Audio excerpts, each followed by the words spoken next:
Vamos para a primeira gravação, então, da segunda temporada do podcast Maternando no Espectro.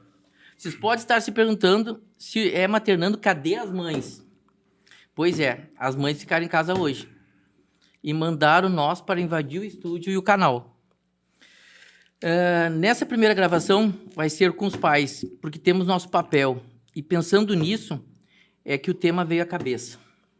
Mas antes de qualquer coisa, eu quero agradecer a Deus por estar nos dando essa oportunidade de falarmos de algo tão importante. Porque sem Ele, com certeza, eu estaria completamente sem esperança. E o verbo esperançar, acredito que seja muito importante para nós pais nesse difícil enfrentamento. Então, quero agradecer vocês, mas agradecer a Deus, tá? Então, qual o nosso papel como pais, após o diagnóstico do transtorno do espectro autista em nossos filhos? Mas, esse é o nosso tema. Mas primeiro vamos nos apresentar antes de respondermos essa pergunta. Então, eu vou por primeiro, tá? Eu sou Eduardo, pai do Davi, da Helena, do Dudu. Sendo que o Dudu e a Helena estão dentro do espectro. Sou esposo da Patrícia, idealizadora do Maternando no Espectro, mas principalmente sou um pai ativo, dedicado e um grande lutador pelos meus filhos. Choro muito, sou muito choroso, sou mesmo, bem mais do que a minha esposa. Emotivo. Acho que isso, pode-se dizer emotivo. Acho que isso eu puxei muito pelo pai, tá? Porque quando fala na minha família, quando fala nos meus filhos, eu me emociono muito. Então, esse é o Eduardo. Então, eu passo a palavra aqui agora para se apresentar ao Éder. Diz aí, Éder, quem é o Éder? Ok. Então, Meu nome é Éder Ribeiro, sou pai do Benício, esposo da Tatiane. O Benício hoje tem 4 anos de idade e sou corretor de imóveis. Hoje sou diretor da Éder Ribeiro Inteligência Imobiliária. fala aí então, Marcelo, agora te apresenta. Bom, meu nome é Marcelo Corrêa, eu sou o pai do Bento. Meu filho Bento hoje ele tem 6 anos, sou esposo da Rossana de Castro, sou pai da Manuela de Castro, padrasto da Micaela de Castro, e a gente tá aqui, lutando, né, para agregar tudo que a gente conseguir dentro do nosso entendimento, conhecimento sobre o autismo para os nossos filhos, poder da melhor forma possível como pais hoje, tanto eu e a Rossana, tentar dar o suporte para o nosso filho, e é isto. É difícil, né? É isso que nós vamos falar. Mas eu acho que a primeira pergunta que eu vou fazer para vocês, e posso eu começar respondendo, ou quem sabe o Éder, se o Éder quiser, mas é como tu e a tua esposa reagiram quando receberam o diagnóstico. Falando o que é que eu responda primeiro, Éder? Tanto faz? Pode falar então. Ok. Bom, o Benício, então, para que as pessoas possam compreender um pouquinho a nossa história, né? O Benício, quando nasceu com a Pigar 10, teve uma ótima gestação, a minha esposa, porém, com 18 dias de vida, nós descobrimos um problema, uma cardiopatia congênita muito grave nele. E com isso, a nossa vida mudou drasticamente e a gente foi parar numa UTI no Hospital de Porto Alegre e ficamos quase 4 meses com ele na primeira etapa lá. 2 cirurgias cardíacas, tivemos uma parada cardiorrespiratória, uma laringomalácia, tivemos algumas questões lá que agravou o caso. Então, por que o diagnóstico do Benício em relação ao autismo ele foi um pouquinho mais demorado? Porque como o Benício teve um atraso... Qual idade, Éder? O diagnóstico fechado mesmo em torno de 3 anos ali. Como o Benício ficou muito tempo numa UTI, ele teve naturalmente um atraso de desenvolvimento. Claro. Então, com isso, havia muitas dúvidas, né? O que era correspondente ao autismo e o que era sobre o atraso que ele teve no se desenvolver. Então, a gente teve esse diagnóstico em torno de 3 anos ali, mas para nós, acho que a segunda pergunta que vai ser, né, Eduardo, como é que foi, ou já faz parte dessa pergunta, como foi para nós quando a gente descobriu? Isso, Já agora, essa pergunta. agora, pode. Bom, Confesso para vocês que eu entendo que cada família, cada pai e mãe tem a sua dor, tem a sua maneira de lidar com a situação, porque todo esse sentimento ele é baseado muito nas nossas experiências, no como a gente foi criado, como a gente foi educado. Então, cada um de nós vai ter um sentimento e vai trazer uma analogia, e eu respeito a opinião de todos e como cada pessoa lidou com isso.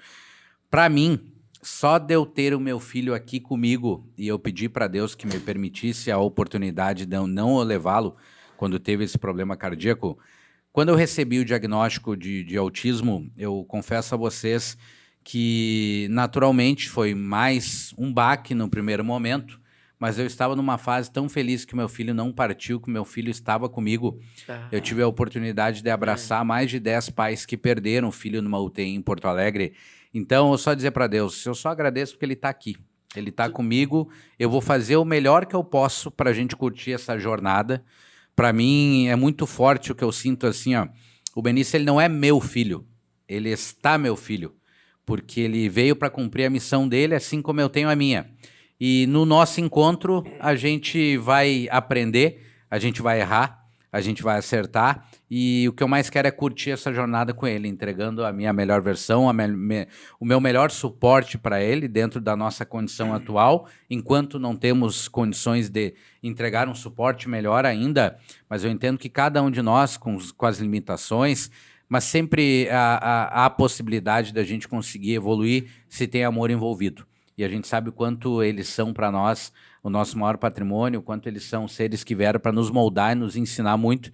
Então, para mim, respondendo diretamente à pergunta, foi um pouco mais leve por eu ter muito forte na minha cabeça que eu só queria ter ele aqui, e ele estando aqui, independente do que ele tenha, o que tivesse, ele seria muito amado, porque ele foi muito desejado.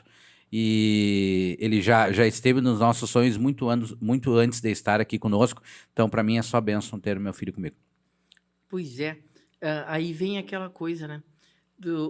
Tipo, tu teve antes de descobrir, então, que ele tinha autismo, deu um problema no coração. Exato. Isso, né? E esse problema, em tese, amenizou a dor que tu iria sentir, porque, como tu mesmo disse, né? Olha, o que viesse, se meu filho ficasse vivo, era o que eu queria. O resto é lucro. É isso. Seria na verdade, foi um bônus, né? Se a gente for parar para analisar, analisando a questão do Éder em relação ao filho dele, né, o Benício, ele estava numa questão, assim, numa condição onde, teoricamente, ele poderia perder o filho, né? E se agarrando nesse sentido, digamos, né, não de certa forma que fosse assim, mas ele, naquela questão, assim, eminente entre perder o filho e aceitar o filho autista. Não tem... Isso aí para mim é lucro. Então acho que assim, ó, é muito nessa questão, assim, ó, até já puxando o link para minha questão. Para mim, Marcelo, foi bem difícil a questão da aceitação. Por que eu digo isso? Porque, teoricamente, né, que eu digo muito na questão da sociedade, a gente vê, não que seja um certo clichê, mas aquela questão assim, da gente ver o casal margarina, a família margarina, né, propaganda margarina, todo mundo rindo, faceiro, feliz. Mas para mim foi muito difícil, porque eu me imaginava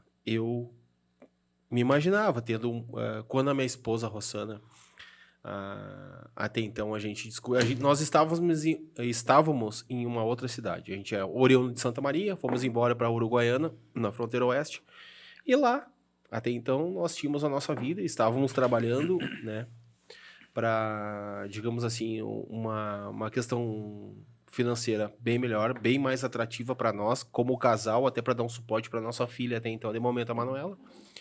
E aí a Rossana, eu nunca me esqueço, um dia que a Rossana chegou para mim, eu tô grávida. Muito bem. Para mim, sempre foi aquela questão, cara, tá grávida. Uma coisa que a gente até então não pensou, não imaginou, não programou.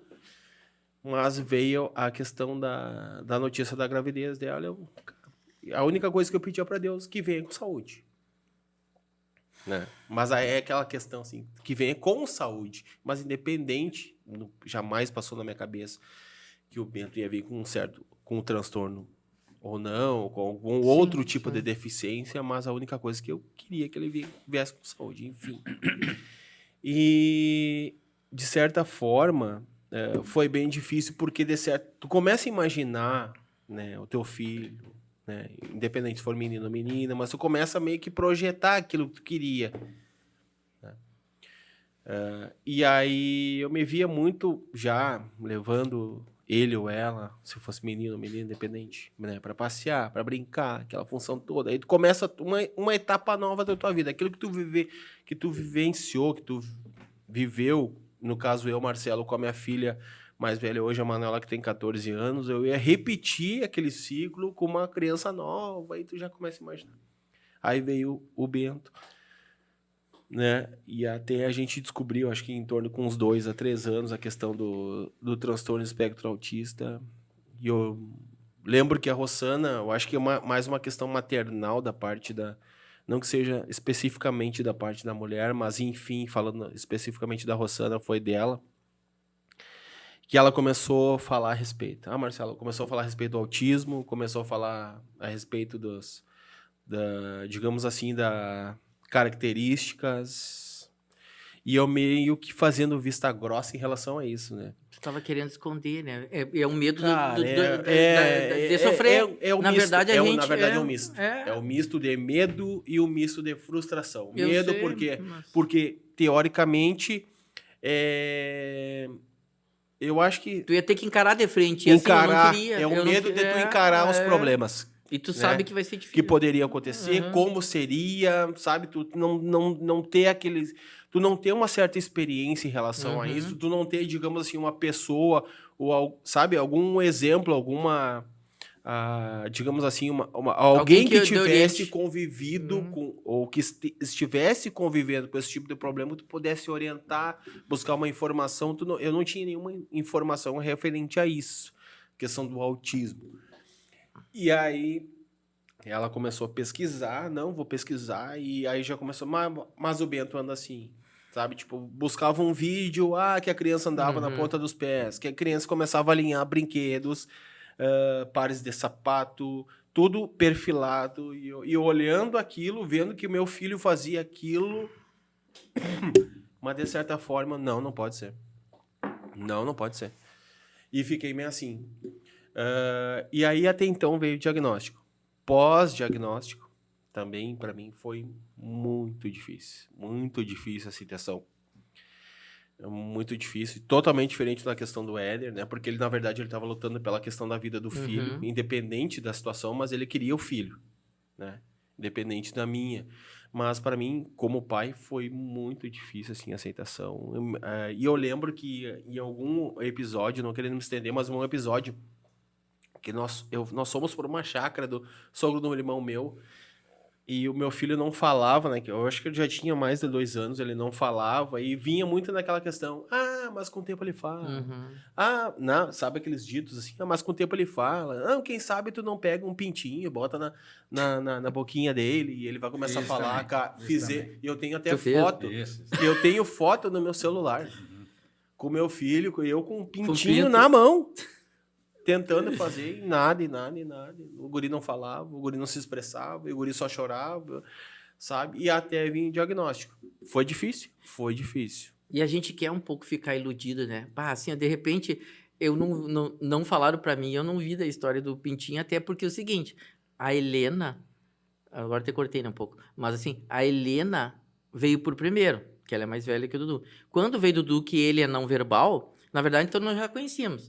Mas a Helena começou a falar, acho que dentro da normalidade, assim, do tempo, né? Então, eu não fiz essas coisas. Mas a gente quer se enganar. Às vezes, porque não é fácil mesmo tu ver aquele de frente. Agora, trazendo a parte do Éder. O Éder, isso nunca é uma benção. Nunca é uma benção teu filho ter um problema que nem teu filho teu do coração. Isso nunca é uma benção. Nunca, jamais. Não quero que tu interprete...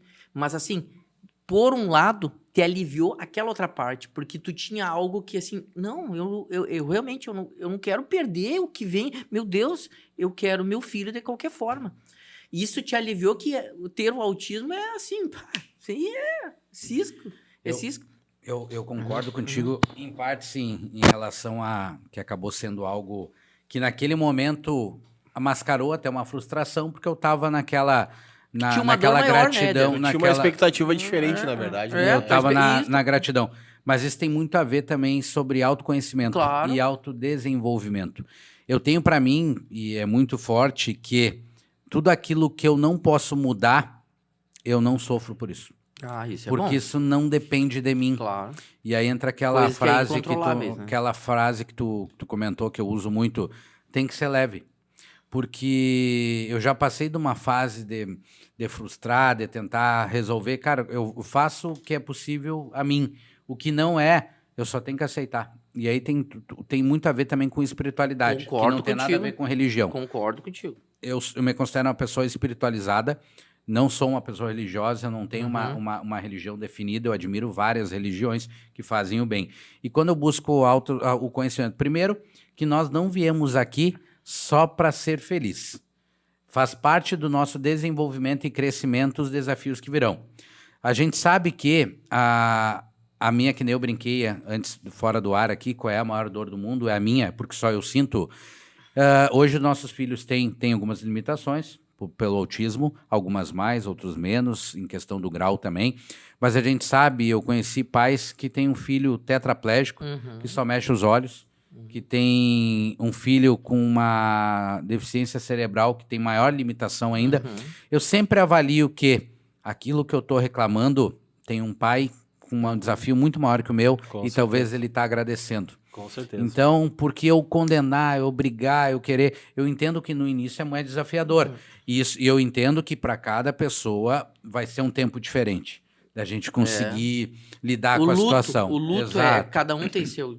Exatamente. Então, eu não condeno, eu respeito a história de todos os pais, da maneira que cada um absorve, mas aqui realmente cada um de nós está trazendo a sua experiência, né? E é bacana porque a gente vai encontrar do outro lado pais em todos os estágios, e todas as fases, e todas todos as os dores. momentos. Porque Exatamente. nós interpretamos cada um de uma maneira. Claro. Se tu terminou, agora eu vou contar como... Tu terminou? Ali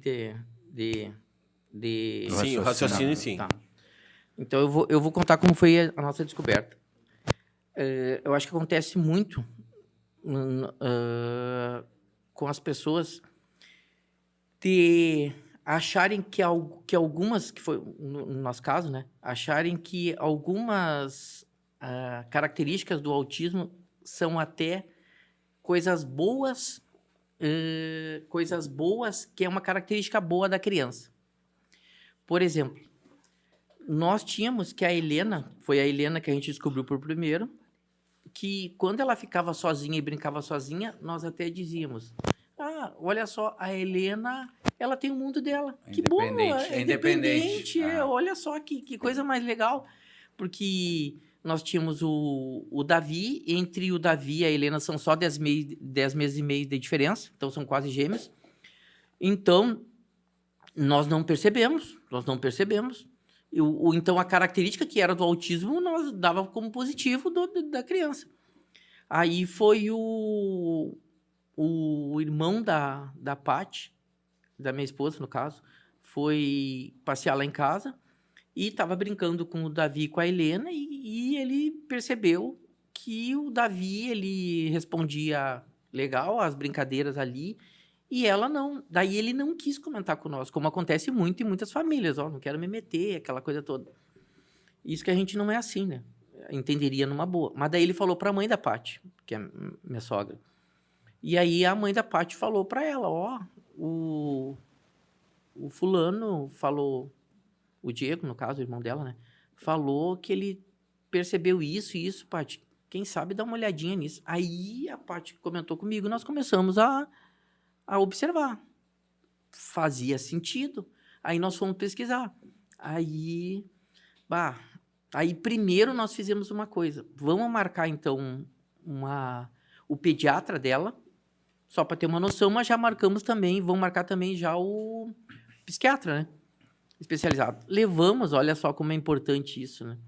Levamos o pediatra e o pediatra disse: olha, tirando o olhinho dela, assim, que eu acho que é personalidade, eu acho que não, a impressão de vocês, o resto é personalidade. Não, tudo bem. E tu meio querendo aceitar aquilo, sabe? Porque tu quer um pouco... Na verdade, você tá querendo mascarar aquilo. assim... E aí a gente Tá, tudo bem. Eu também acho até, doutor, falei, mas vamos lá, né? Aí veio o diagnóstico, quando a gente foi. Eu não me esqueço, até hoje, que foi... Isso aí eu me vejo muito pelo autoconhecimento, assim, que é muito importante, como o Éder falou. Isso nos salva, porque eu tenho certeza que se eu não tivesse sabendo como eu ajo, como é as reações, eu teria, tipo assim, tu tem uma atitude e eu vou pelaquela atitude. Quando tu se conhece, por mais que tu tenha vontade, tu vê, não, para aí, essa é a atitude da minha personalidade e eu não posso fazer isso. Tu começa a se conhecer, começa a se policiar. Eu me lembro que quando a gente voltou do médico, nós fizemos um mate, sentamos na cozinha e não conversamos quase nada. E isso foi mais ou menos uns 3, 4 dias assim. Muito pouco, sabe, conversa assim. Pode-se dizer que eu posso dizer que era tipo um luto, tá? Mas a gente não conversou sobre o assunto, não era muito quieto. E aí até que a gente sentou e eu aí vem muito daí por me conhecer também, sabe? Que eu disse pra ela, ó, já passou, descobrimos agora o seguinte, vamos pra luta. Agora é a hora de nós se levantar e ir pra luta e vamos em busca disso aí tudo. Vamos em busca de pessoas especializadas, vamos em busca de conhecimento e vamos lá, não adianta nós ficar chorando. Chorando não tem. Foi muito disso, sabe? Foi muito assim, ó, eu vivi 3, 4 dias e depois, ó, vamos pra luta. Porque é importante ter o luto, é importante, mas não podemos permanecer no luto. E eu sempre falo uma coisa, tá? Até quando a Paty fez o encontro ao qual eu falei algumas palavras lá, eu falei, tem guerras que a gente, durante a humanidade, graças a Deus aqui, nós aqui brasileiros, faz décadas, muitas, talvez até mais de 100 anos, que a gente não tem uma guerra aqui. Que a gente não escolheu para participar, nós fomos chamados e somos obrigados. Se hoje nós somos chamados aqui, então não temos que dar opinião, não tem como nós dar opinião, não quero participar disso. Tu é convocado e tu tem que ir. Mas tem uma guerra que essa tu não tem escolha, tá? E aí, assim, tu pode estar com medo, tu pode estar com todas as coisas que vêm da gente, do medo do que vai nos acontecer tudo. Mas é igual, essa não tem como tu cair fora, que é a guerra pela família, mas principalmente pelos nossos filhos. Essa, e como eu disse lá, espero que ninguém tenha interpretado mal. Eu respeito a dor que cada um sente. Mas assim, ela tem um tempo. E esse tempo tem que ser curto, porque cada período que passa do teu filho é um dia menos de tratamento. Existe a janela de oportunidades. E essa luta, aí não tem como nós nos negarmos. Embora, como o Marcelo disse, e eu também me vi, quando eu te falei às vezes a gente não quer enxergar mesmo, porque é uma proteção que nós temos. Mas tu tem que parar uma hora e dizer assim, não. Independente do que seja, não importa. Eu tenho que ir pra luta, independente de qualquer coisa. E foi assim que nós começamos. Foi assim que a gente viu, a Paty também. Começamos a ir para, graças a Deus, a gente encontrou pessoas que nos ajudaram. Tá? Mas, esse foi o primeiro diagnóstico. Quando veio o segundo, aí foi difícil. Principalmente para a Paty, né? E para mim também foi. Porque tu tava com gás. Quando tu falou da primeira vez, tu tava com gás. Não, vamos lá, vamos assim. Mas aí o segundo era nosso terceiro filho. Tu já sabe daí. Tem um lado bom, mas tem um lado ruim, porque tu conhece a dor. E aí sim, aí foi mais difícil ainda para a Paty. Ela passou um período bem complicado. E aí vem muito também daquela história de nós, homens, que às vezes não somos compreendidos, eu acho até, por outros homens também. Porque eu não sei vocês, mas eu vejo pelos nossos amigos, eu acho que vem muito daquela história, tu é o homem, tu não tem que chorar, é tu que tem que se levantar, e se tu cair, quem é que levanta? E aí tu fica muito para dentro de ti. Só que ninguém aguenta por muito tempo. Uma hora o corpo pode reclamar. Mas aí aquela questão que eu, desculpa ter cortado, Dudu, mas eu falo assim, ó, nós somos homens, né? E nós, pelo que diz respeito à questão do padrão, né? Que muitas pessoas dizem que é o padrão que a gente não pode chorar, a gente tem que aguentar até o osso, né? Até o... Uhum. As costas é larga, como Mas se eu a digo. gente for parar para analisar, independente da questão do sexo, mulher e homem, mas nós não somos seres humanos? Nós não somos suscetíveis a erros? E nós não somos, digamos assim, independente, digamos assim, ó, conforme a gente... Aquilo que a gente erra, a gente não é penalizado, não é julgado, muitas vezes, por aquilo que a gente erra. E por que em determinado momento em que nós fraquejamos... Por que a gente não pode ser aceito? Ou por que as pessoas não podem compreender a nossa dor? Hoje eu falando como pai.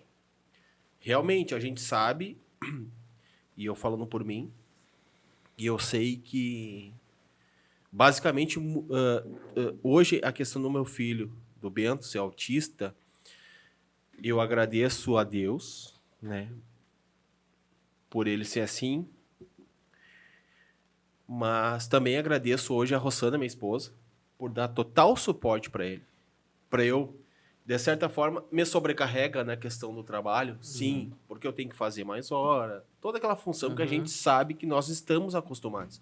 Mas o fato de eu estar indo para o meu trabalho e saber que em determinada a hora do dia ou tal dia da semana, minha esposa vai levar meu filho para uma terapia, vai buscar o meu filho numa terapia com segurança, vai ter aquela paciência, vai ter aquela perseverança, aquela tranquilidade de... Muitas vezes a gente entende, a gente sabe que nem sempre é assim. Ah, o Marcelo tá falando que o Bento é tranquilo. Nem sempre é assim. Não, a gente sabe. Né? Nós sabemos disso. Mas só de saber que a mãe está perto, tentando auxiliar da melhor forma possível dela, dentro da condição psíquica dela, ela vai estar lhe dando suporte para ele, e eu vou estar tentando fazer pela minha família o outro lado. O outro lado, que é Da importantíssimo, outra né? forma, então isso aí já me dá um certo suporte. Mas nós somos homens, nós somos seres humanos e nós sofremos. Muitas vezes, eu tô falando por mim, mas acredito que vocês dois, o Éder, tanto o Éder quanto o Eduardo, vocês vão, não digo se compadecer, mas vocês também vão estar na mesma linha de raciocínio. Quantas vezes a gente não saiu de casa para ir trabalhar, preocupado como é que nosso filho foi em determinada terapia do dia, como é que ele foi na escola, aí a gente saiu de casa vendo a nossa esposa transtornada, digamos assim, desequilibrada, pensativa, triste, desmotivada. Quantas vezes a gente não saiu exausta? E quantas vezes a gente não saiu para o nosso trabalho? Não, mas tá, fulana, infelizmente eu não tenho que fazer. Eu tenho que sair para o trabalho. Tu tem que fazer a tua parte, né? Não que seja só a parte dela. A gente não está pontuando de quem é tal parte, não. Mas tu faz a tua parte, que eu vou tentar fazer a minha fora. Mas quando eu chegar para dentro de casa, eu vou tentar te dar o suporte, tendo em vista o tempo que tu ficou dentro de casa dando suporte para os nossos filhos, ou para o nosso filho. Mas a gente sofre. Claro que é de uma forma, digamos assim, não vou dizer menor, a gente não tem como comparar a questão a dor de cada um, como o Éder falou. Cada um sofre do seu jeito, mas a gente entende, eu entendo. Muitas vezes eu converso com a Rossana, eu sei que ela...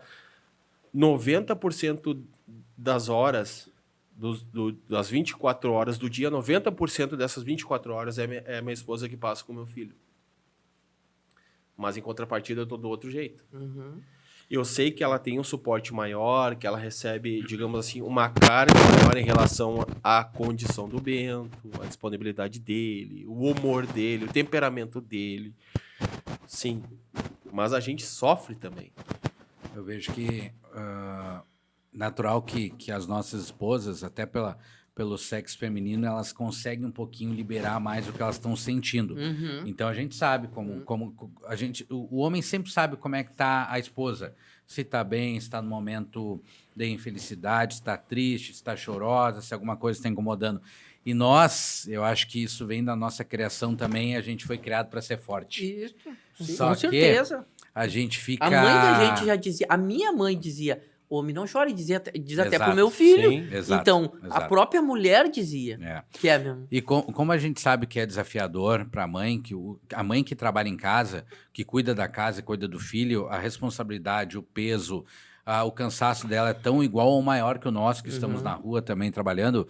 Então, a gente precisa, por vezes, guardar a nossa dor para poder dar o respaldo, para poder dar a segurança, porque toda mãe e esposa é isso que ela espera de nós também. Que a gente chegue em casa, que a gente pode ser o suporte. Então, por vezes, a gente guarda uma dor e para não demonstrar, para não trazer mais preocupação, para não trazer mais um problema, mas nós também, conforme tu falaste, nós somos seres humanos e vai ter um momento que a gente vai ter que botar isso para fora. E é muito importante para o nosso desenvolvimento e tudo que a gente vai fazer, a consequência que vai resultar, a gente tem que pensar no impacto que vai trazer para as nossas famílias.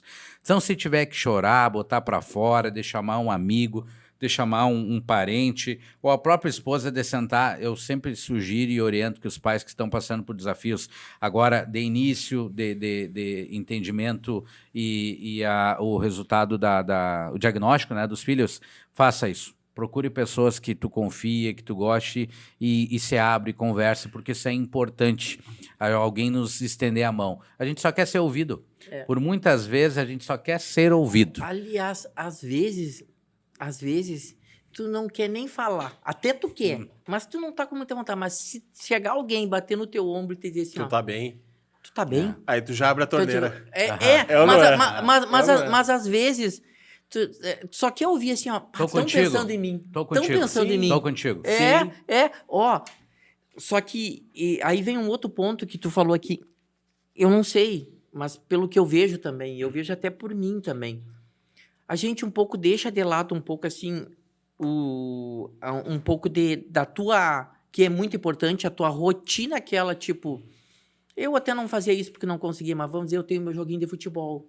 Como é que tu vai ir pro teu jogo de futebol agora e deixar tua esposa que já passou o dia inteiro com o filho? Outro desafio. Tu entendeu? Mas tu precisa disso. Aliás, precisaria. Mas se tu tem consciência, o que acontece? Não vou mais. Tu acaba se deixando. A esposa acaba se deixando. O quanto interferência tem isso dentro da relação. O que acontece muito, eu vejo até porque a gente ouve e convive, e acontece com a gente também. Tu deixa até daqueles teus melhores amigos, tu já deixa de conversar. E tu já, daqui um pouco, a mesma relação não é a mesma coisa. Até vem, de repente, alguém te pergunta, mas assim, cara, eu não tô com vontade. Cara, eu tô com preguiça, eu tô exausto, não é preguiça. Eu tô exausto, que até pra chorar eu tô cansado. Então, assim, não quer fazer alguma coisa? Não. Não, porque tu te sente também assim, ó. Eu digo isso por mim, é óbvio, cada um tem a sua dor e o seu modo de pensar, que tu pensa assim, cara, eu não queria, eu não quero fazer isso, porque como é que eu vou deixar a pessoa... Aí o Marcelo falou, como já aconteceu comigo, talvez aconteceu contigo, Éder, não sei, mas assim, e deve acontecer então com muitas outras pessoas. Sair de manhã, e de manhã, antes de tu sair, já foi um alvoroço. E aí, só que tu precisa ir, só que tu vai com o coração. E isso aconteceu comigo. Deve ter acontecido contigo, e tu para no meio do caminho, numa sinaleira, e pensa, Deus, não era isso. Não era isso que eu queria. E claro que logo já vem na tua cabeça, não reclama. Já vem ao auto-julgamento, né? Mas não reclama. Mas assim, é importante tu ter essa reflexão. Só que isso te corrói por dentro. Porque tu também não quer que a pessoa passe por aquilo. E aí vem aquelas 500 coisas que a gente já sabe. Aí, imagina a produtividade. Como é que tu vai trabalhar durante o dia? Como é que tu vai pensar? Imagina tu comandar outras pessoas. Como é que tu vai ter... Porque tu precisa passar... É energia. Como é que tu vai conseguir? Como é que tu vai conseguir tudo isso? Essa é uma grande pergunta também. E se não tiver, assim, ó, quem comanda pessoas, quem precisa cuidar, se não tiver essa empatia de olhar pro próximo, que ele está passando por isso, é muito difícil, cara, muito difícil. Mas, enfim. Mas eu acho que essa é uma questão, assim, ó, das pessoas, assim, ó, realmente terem uma certa empatia. E o que eu digo empatia não é, assim, ó, simplesmente qualquer pessoa da família, uma pessoa mais próxima, um amigo, olhar para o Marcelo, olhar para o Éder, olhar para o Eduardo, dizer, pá, eu tô vendo que eles estão passando por determinada situação, né? Eu vou tentar dar um suporte, vou ali abraçar, perguntar como é que tá.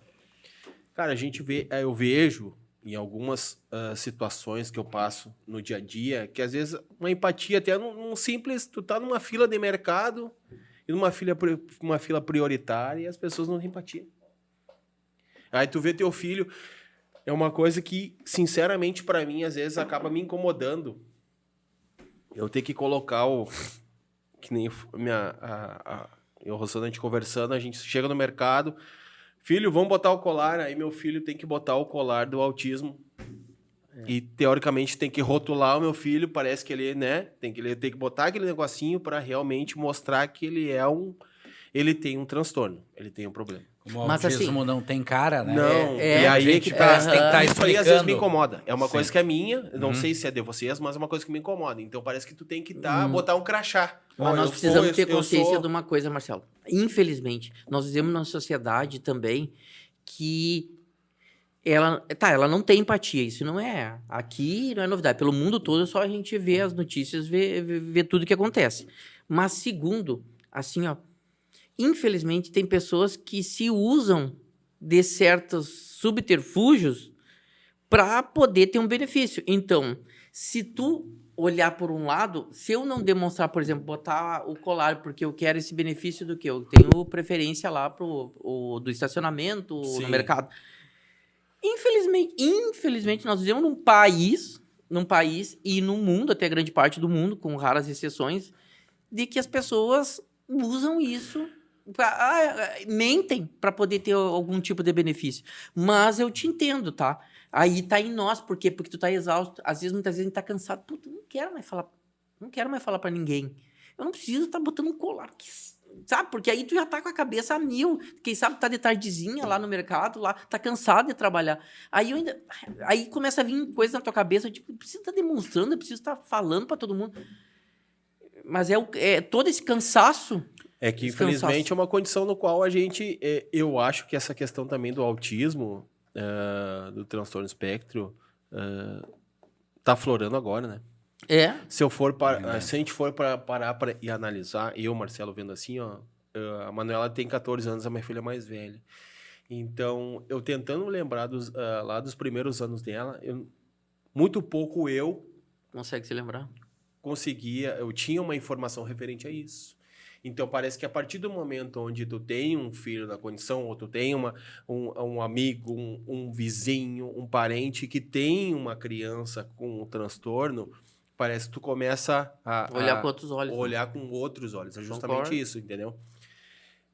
Então, assim, ó, é difícil, cara. Mas isso vai do caráter de cada um também, Sim. tá?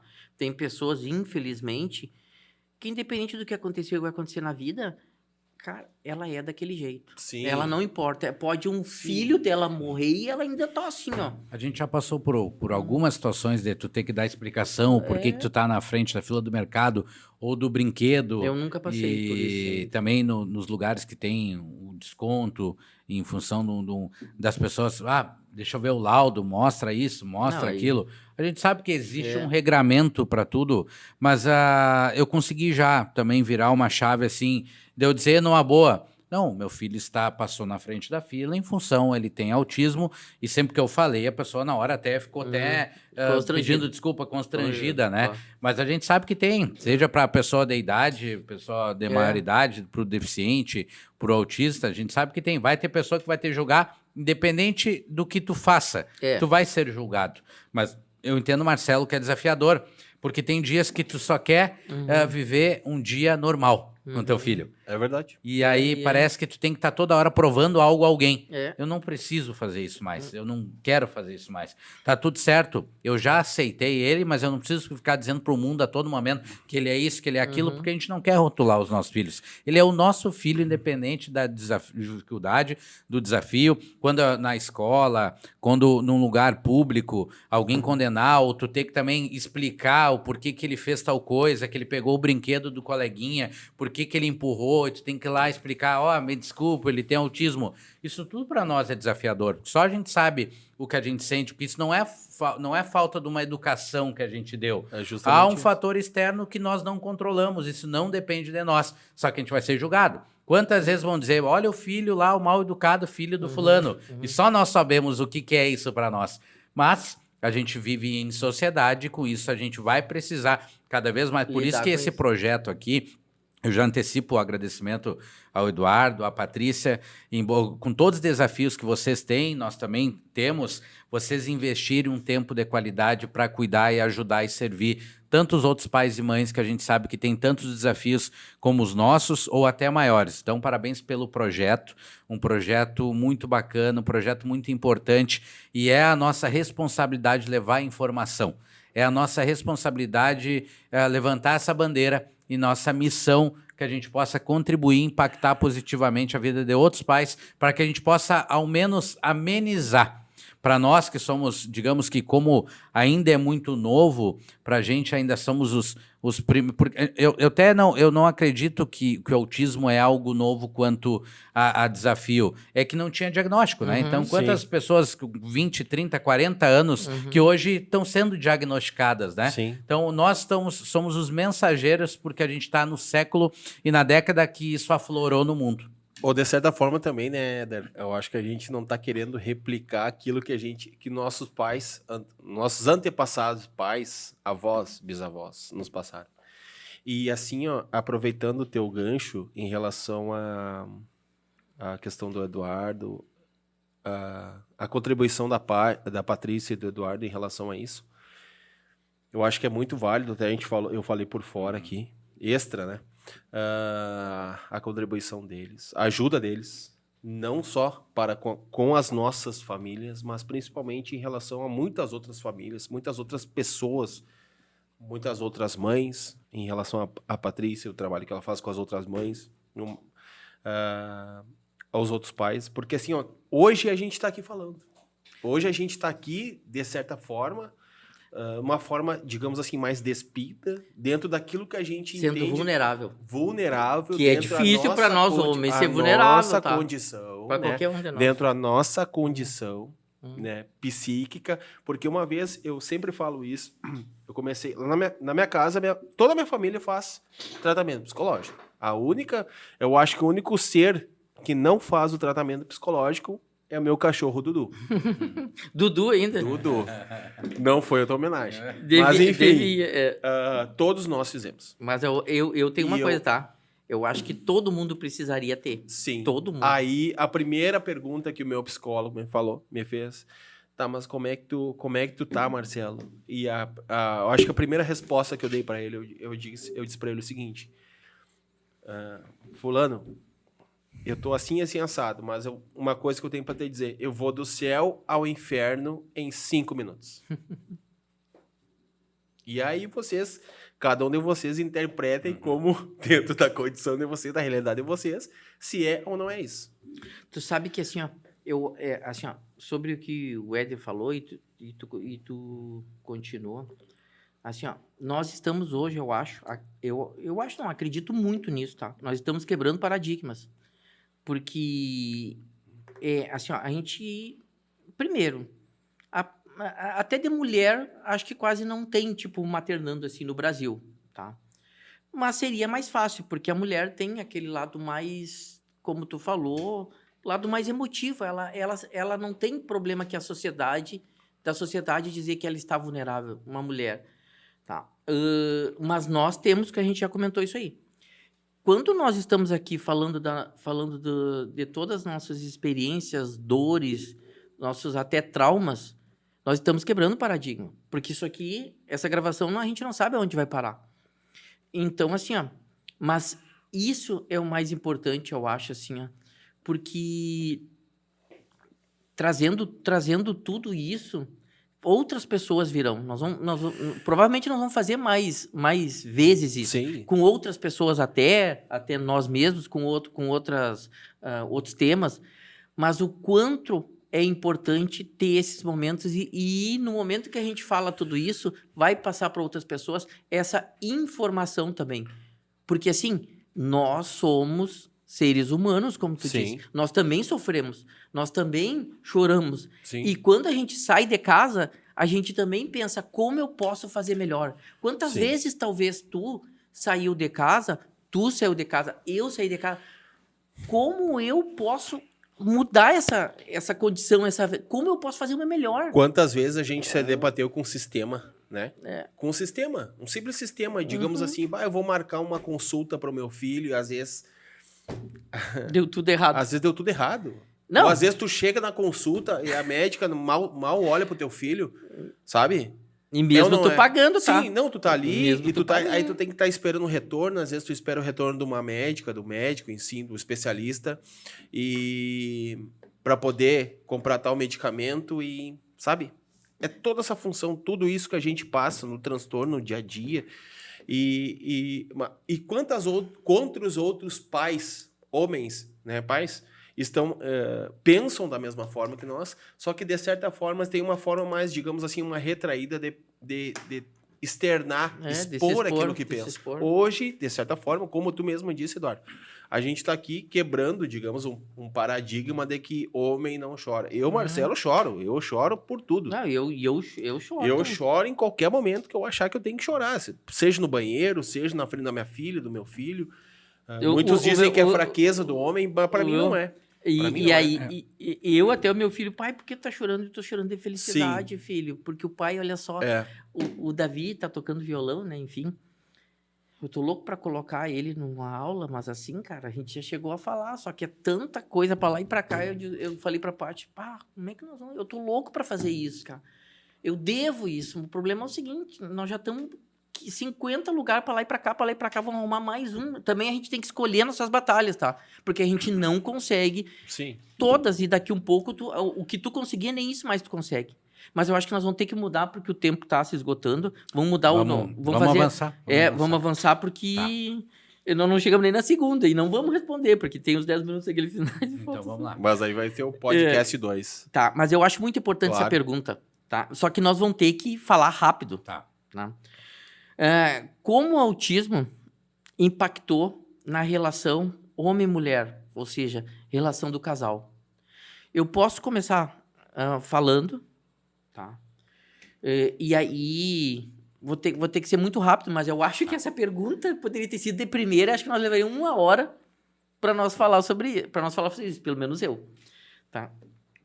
Só impactou. Eu já saí dizendo muito, porque todos esses desafios que vêm impactam em qualquer parte da nossa vida. Então, na relação homem-mulher, então, nem se fala. A gente sabe que tem muitos casais que se separam. A grande maioria se separa. Se nós pegarmos estatísticas, a grande maioria que recebe o diagnóstico se separa.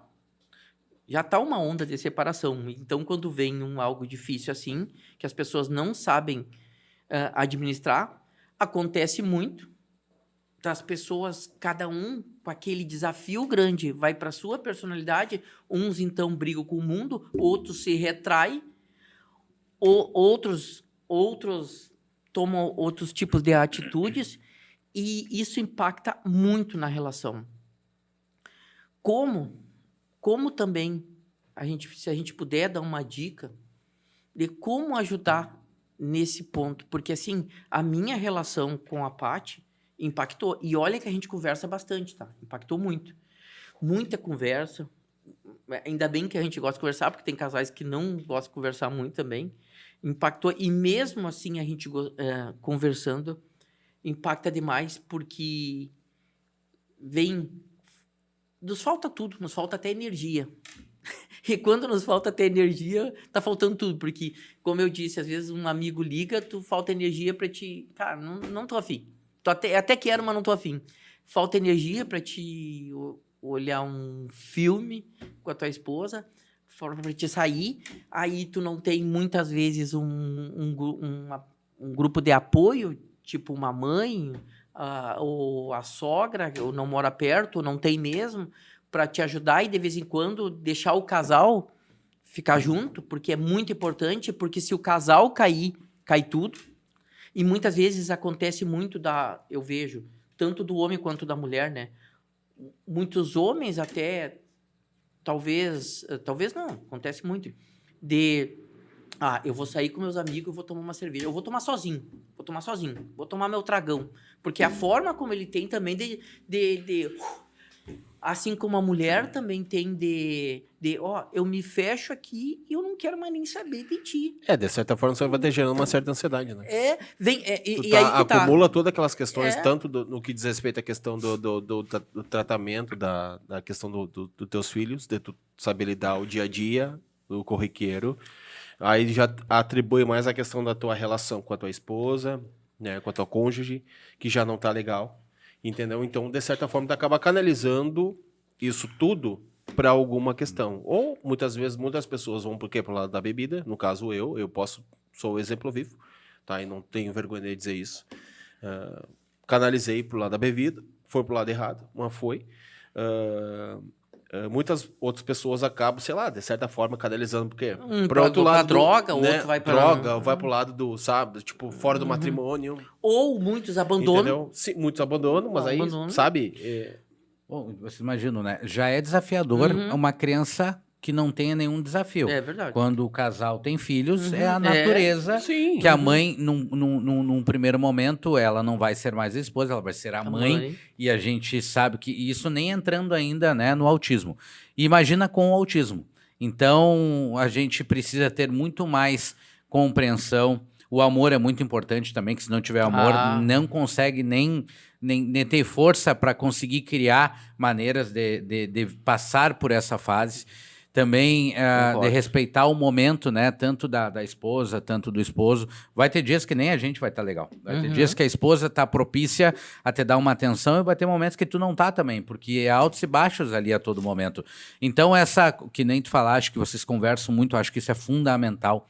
Eu preciso entender o que o outro está sentindo para ver onde é que eu consigo servir e ajudar. Eu acho que o relacionamento é isso. É quando um cai, o outro levanta, um segura. Então é isso, é essa troca. Hoje eu não tô legal, me sustenta. Amanhã tu não tá legal, me sustenta. E vamos tirar um tempo para nós, porque não é só o para nós. A gente estar em harmonia, em sintonia, ele vai trazer um conforto e uma segurança para os nossos filhos ali na frente. Porque se o casal tá bem, flui muito melhor o nosso papel de pai, nosso papel da mãe. É desafiador? A gente vai ter compreensão, respeitar, entender o dia, o momento, mas é possível. Então, eu sugiro muito que, nesse caso, a conversa. Chama para conversar. Mas a esposa não quer falar. Conversa com ela o quanto é importante, porque é pelo filho. É por ele que a gente precisa alinhar aqui e também o que a gente falava fora do ar, que é muito importante um casal, em qualquer relação, ter os ajustes das expectativas e dos interesses em comum. Sim. Quando a gente conheceu nossa esposa, era uma expectativa, um interesse. As coisas mudam. E a gente precisa sentar para conversar sobre isso para a gente poder evoluir e avançar para a próxima fase. E as expectativas mudaram, né, Éder? Muda quando tu descobre o autismo, muda claro. Tudo. Mas assim, o tempo nosso tá curto. Vamos para a próxima pergunta aí. E na verdade não tem pergunta mais. Na verdade agora nós vamos, olha só, falta muito pouco. Então, 7 minutos. Então, para dividir entre nós três. Para deixar uma mensagem para filho, para mulher, para famílias que estão descobrindo sobre o autismo. Então, que cada um deixe uma mensagem. Eu vou deixar a minha, tá? Eu vou deixar a minha pro... Tu quer deixar até o por último, né? Não, eu vou começar falando. Eu vou falar da minha. É uma expectativa que eu tenho.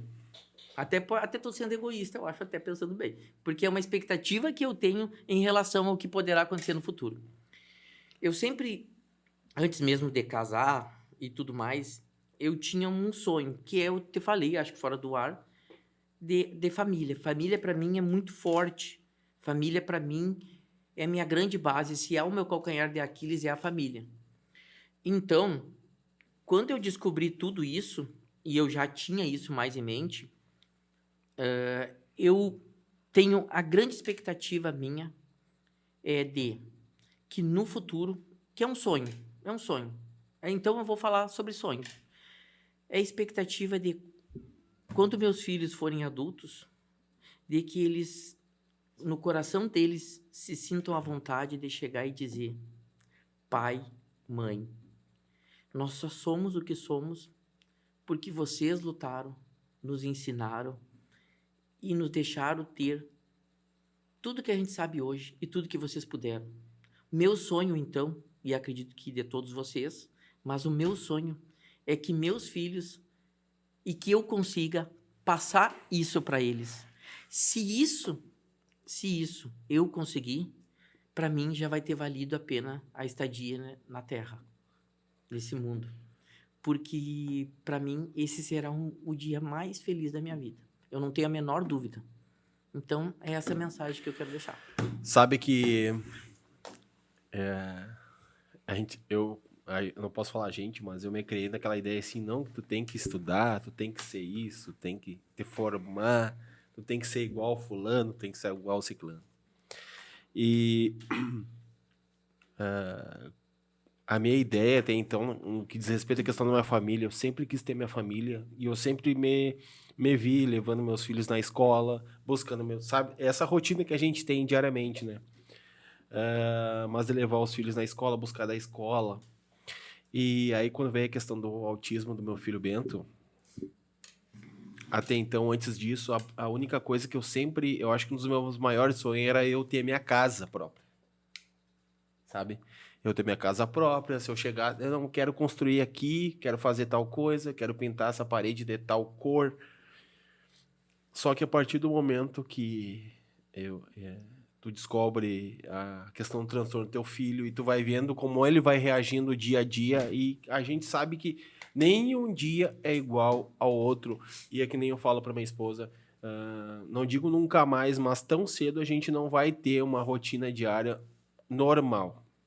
Normal, o que é normal? Tu chegar, né, brincar com teus filhos, fazer tua janta, fazer teu almoço. O que e quase aquela função. tem muitas pessoas não, fazem, sempre vai né? sempre vai ter uma situação. E isso dói, sabe? né? Sempre vai ter uma situação diferente, né? Diferente do ontem. Então eu tinha sempre esse meu desejo de ter minha casa própria. Hoje eu já nem penso mais nisso, cara. Porque a gente quer tão simples para os outros, né? Cara, mas é a parte da vida, hoje né? eu tenho a minha casa, né? Mas aquilo que eu vislumbrava, assim, eu vejo que não é mais.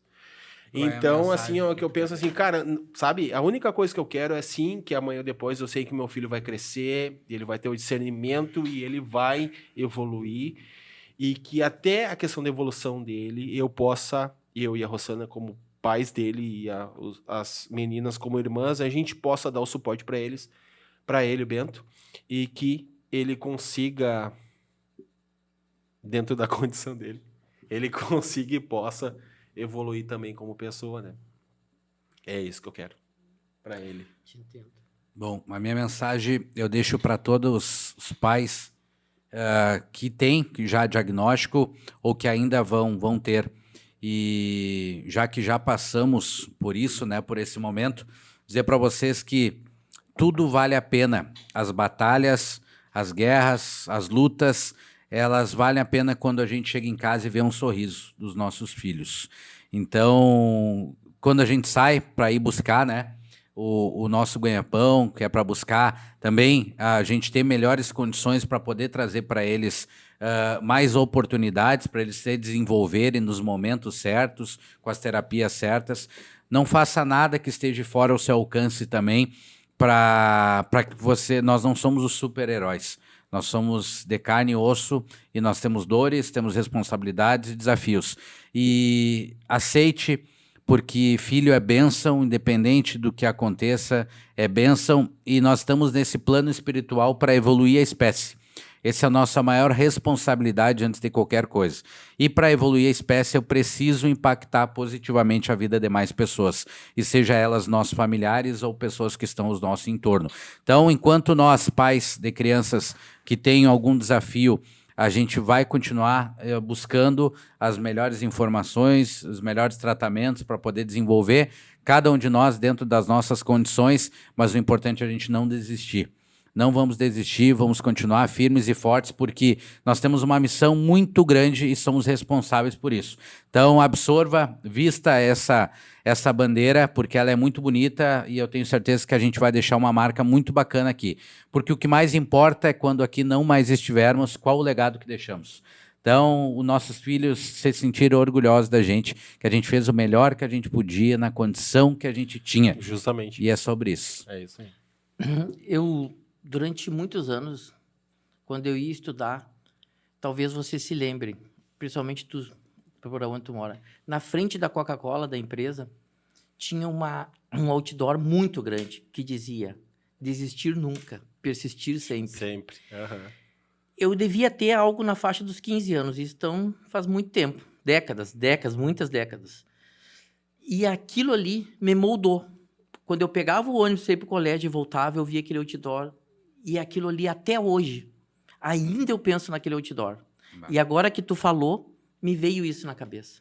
Então, eu deixo para mim, para todos, desistir nunca, persistir sempre. E obrigado novamente a Deus. E encerramos aqui o nosso podcast. Obrigado a todos. Muito bem. Isso aí. Obrigado, Marcelo. Obrigado, Éder. Obrigado, Marcelo. Eu acho que a gente deu o primeiro passo e vamos seguir em frente. Se Deus quiser, também em outras oportunidades. Estamos aqui para servir, obrigado eu também por esse chamado, e quando fui convidado, com muito orgulho, fiz questão de estar aqui para poder compartilhar um pouquinho as minhas experiências. Obrigado, Marcelo, obrigado, Eduardo, por compartilharem e me ensinaram muito nessa noite. Eu fico muito feliz e saio aqui com o coração mais tranquilo de saber que tem tantos homens aí tão fortes também, que estão batalhando, estão buscando o melhor para as nossas crianças. Eu acho que eu só tenho que agradecer, como eu já disse, mencionei, né, anteriormente, ao Eduardo, à Patrícia, ao Éder, principalmente a Deus, por nos dar o suporte. Porque se não fosse ele, não teria nada e nem ninguém que nos pudesse suportar a todas as demandas, independente da qual um dia a gente está bem, outro dia a gente não está, mas Deus é o nosso mentor maior e Ele nos guia, Ele nos orienta, Ele nos protege, nos abençoa, nós e os nossos filhos, aonde quer que eles estejam, na escola, na terapia, em casa, Ele nos dá o sustento, nos dá o varão. Então, agradeço a vocês também, ao Éder, ao Eduardo, hoje aqui, por nos conduzir essa conversa, essa nossa dinâmica, essa nossa troca de ideias, compartilhar esses nossos momentos, emoções, aquilo que a gente está pensando, aquilo que a gente está vivenciando dia a dia dentro das nossas casas, dos nossos filhos. E que eu espero, né, que mais pais, mais homens pais também, possam estar aqui no nosso lugar, compartilhando cada qual com a sua expectativa, aquilo que quer, aquilo que pensa, aquilo que acha que tem que mudar, questão da sociedade, questão dos prós e dos contras. Verdade. Vamos encerrar, então, só uma coisinha que eu gostaria ainda de dizer, que nós comentamos isso aqui fora do ar, eu acho muito importante. Pais, nunca abandone seus filhos. Tu pode abandonar a tua relação com a tua esposa, porque chega um momento que passa a ser meio que insuportável. Aí, quem sabe, é hora de dar um tempo. Mas abandonar o filho é imperdoável. Aí, para mim, desculpa, mas para mim passa a ser uma covardia. Não importa o teu passado, não importa teus antepassados. A tua responsabilidade, essa, tu não pode negar. Com isso, então, terminamos. Obrigado mesmo a todos. Valeu.